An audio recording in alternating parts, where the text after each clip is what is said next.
Welcome back to Doctor's Homestead. My name's Daniel, back out here in the shade. I think I'm saying that on every video right now. It is hot. It's hot here in Texas, but it's got some shade here, so we'll see how that goes. See if the camera holds up, see if I hold up. You just can hear the cicadas out again. Got our little cicadas out. We didn't have the cicada apocalypse that people were talking about, but we do get cicadas every year, so it's not what I'm here to talk about. So I want to talk about prepping goals, right? Why should you prepare? What does being a prepper mean, and what are some goals you might want to consider as a prepper? Whether you're new to prepping, you've been prepping a long time, I've been prepping a long time. It's just how I grew up as a prepper. So I want to dig into that, right? Lean into that a little bit. So first, what is prepping, right? What are you prepping for? So in a lot of ways, and I see that in the prepper groups all the time, what are you prepping for? And there used to be that show, Doomsday Preppers. They'd talk about, what are you prepping for? That was always the first question, whether it was prepping for societal collapse. Are they prepping for the poles to shift? Are you prepping for the Yellowstone super volcano? Any of those things. It's always, what are you prepping for? And I'm going to say a lot of that doesn't really matter, mostly because what you need to survive is going to be pretty consistent, almost regardless of what you're prepping for, right? We need the same things to survive. We need food, we need water, right? You need shelter. There's things you need to survive, and it doesn't really matter what the disaster is. If you're prepared, you're pretty much prepared across the board, right? So I want to throw that out there. The why you're prepping is not as important as how, right? How you're prepping, what are your prepping goals? It's being prepared, right? So rule of threes I think is a big part of prepping, a good way to organize your preps, organize your priorities, right? First one being, rule of threes is how long you could survive. So first one they say is 3 minutes without air, right? You could say 3 minutes without medical attention. I'd kind of fork it into those two. But you see more of that now. Big chemical spills, toxic clouds, saw one recently. We've seen a few over the years. If something like that happens, certainly breathable air is important. And whether you want to invest in a gas mask or something like that, that's your personal decision. But it is the first of the rule of threes, is 3 minutes without air. Then they go on and say 3 hours without shelter. If you're outside, if it's cold, if you're wet, things like hypothermia are real, and that's really the number one, as far as I know, the number one killer of outdoor enthusiasts is hypothermia. So shelter is very important in just about any situation, even the extreme heat, right? I'm out in the shade, this tree is giving me some shelter, so shelter is very important.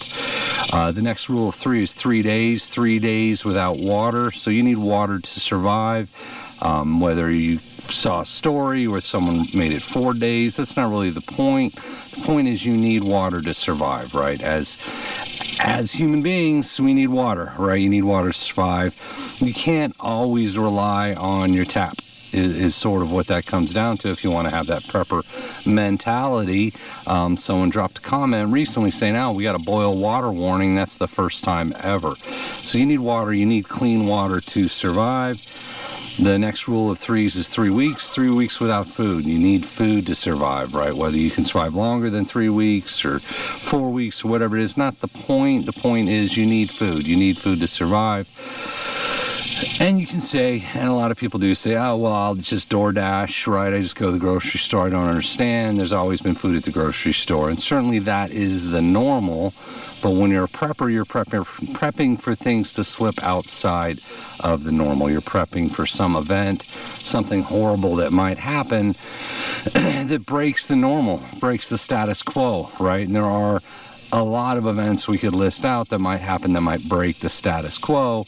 And next thing you know, you don't have access to that food and water that you need. Maybe you don't even have access to clean air, right? That's something you'd have to remedy pretty quickly. So those are not so much the goals, that's the why, right? I want to get into the goals, but that's why to prepare, that's being prepared, right? You start with the rule of threes. So I'm going to call this goal one, even though I've already been talking for a little while, is stuff, right? Certainly as a prepper, preppers have a reputation for accumulating stuff. We will talk about skills. You could say skills are more important than stuff, and that's okay. You can say stuff is more important than skills. They're both important. I'm just working my way down this list I put together. So stuff. There's a prepping term, 2 is 1, and I think 2 is 1 is an important term. Means you could have one thing. I have my phone, I have my camera, either one could break. My camera could break right now, they overheat. Do you have a backup, right? Do you have one pocket knife? Do you have 2 pocket knives? Do you have one can opener? Do you have 2 can openers, right? 2 is 1. The one thing you're relying on, you're depending on, could break, and then you don't have anything. So the idea is 2 is 1. So it's have backups.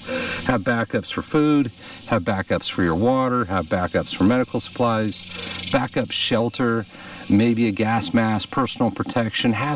You need a certain amount of stuff. Unless you're a highly trained, highly skilled survivalist that can just go out into the world and live with nothing, which there aren't many of those out there, you need stuff, right? And stuff can be expensive and stuff takes up space. So certainly you want to accumulate stuff within your means to both afford and store. Don't go out and buy a bunch of stuff you can't afford. And we've talked about that before.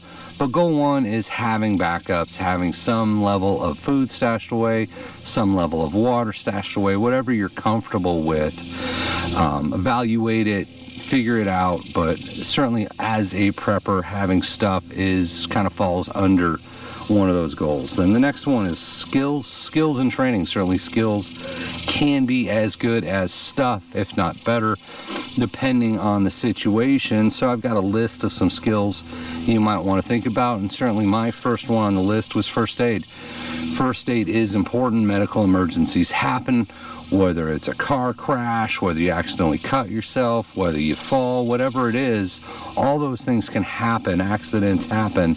So knowing first aid, and with the stuff, having medical supplies on hand, very important. Big part of being prepared. Reacting to emergencies, right? As a prepper, react to emergencies. First aid is very likely, right? That's one of those things that you just don't know when you're going to need, but I think there's a chance. There's always a chance that you might need something like that. So growing, preserving food, a great skill to have as a prepper. Once again, food is very important to survival. Beyond just going to the grocery store is, do you know how to grow food? Do you know how to garden? Do you know how to preserve food? So growing food, preserving food, I think that's an important skill to learn. And some of these skills don't have to be expensive, right? First aid, a lot of the times, fire departments, local community centers will offer first aid classes for free. Learning how to garden doesn't have to be super expensive, right? Even if you're in an apartment, you can learn how to grow tomatoes in a pot. Start with a pack of seeds, 1 pot, you're a couple bucks in. And I understand everyone's in different financial situations. I'm just saying it doesn't have to cost thousands of dollars to learn how to garden. It may be attainable, and the payback is you get the food. But learning how to grow food, preserve food, I think those are important skills to have, which leads into things like hunting and foraging. Going out of the world getting food. I showed a list of edible foods, right? And that can be very affordable as learning how to forage. Certainly be careful about what you're eating. There's a lot of things out there that might be poisonous, but trying to develop those skills, learning how to hunt, anything like that, how to acquire food beyond what you can grow, important skill to survival and important skills to being prepared. Purifying water. I did show the prepper's water survival guide, right? So learning how to purify water, how to store water, having some water stored, I think is a good skill. It's a good skill to have. You need water to survive. Then some other skills that might be useful. I just did a little bit of a video on it, did a lot of work on my truck, but knowing how to fix a vehicle, there's books you can get on that. Some of the tools are pretty simple, but automotive repair, certainly in any kind of situation, you want to be prepared. You've got to keep your cars going, right? Assuming it's not an EMP and a collapse and there's no gas. I think it's a good skill. I think it's a good skill to learn, to be more useful, to be more prepared. Basic construction, certainly being able to build chicken coops, being able to build fences, being able to do some repairs on your house, anything like that. So basic construction skills, I think, are important to learn. There are books you can get. There's books you can get from the library. Once again, on books, there are library cards you can learn. I think it's a good skill to learn. It's something you can start out small on, even if you just start out building a bird house. You know, before you build your first building, build yourself a birdhouse, something like that. There are skills you can learn. Building or fortifying shelter, right? Certainly we talked about construction, but shelter building as a skill, I think, is important, or how to fortify your shelter. If you're not planning on running out into the woods and building a lean-to, understanding how to fortify your shelter where you're at. In the event something happens, you might find yourself in a situation where you want to be able to fortify a little bit, and there's some things on that, things like sandbags and whatnot. But it's a thought. You know, it could be a skill, it could be an area you could look at, do some research on, at least learn about. Self-defense, certainly as a prepper, being able to defend yourself, being able to defend your family, whatever that means to you, could be very important. And there are a lot of skills, a lot of classes, a lot of things you can get into to learn how to defend yourself and understand what you're comfortable with.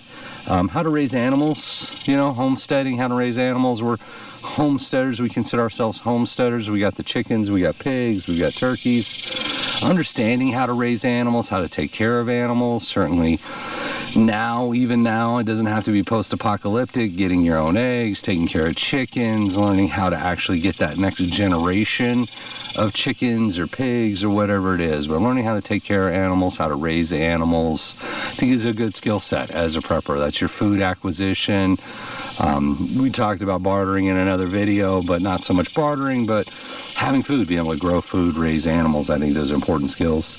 And then another skill to throw in there is alternative power, solar power. We've done a bunch of videos on solar power. I think knowing how to build your own solar power system, you know, the panels, charge controller, batteries, inverter, I think those are good skills to have, right? In any kind of situation, the ability to create power out of a pile of parts, I think, is very, very important, an important skill to have. So in terms of goals, we said stuff, we said skills and training.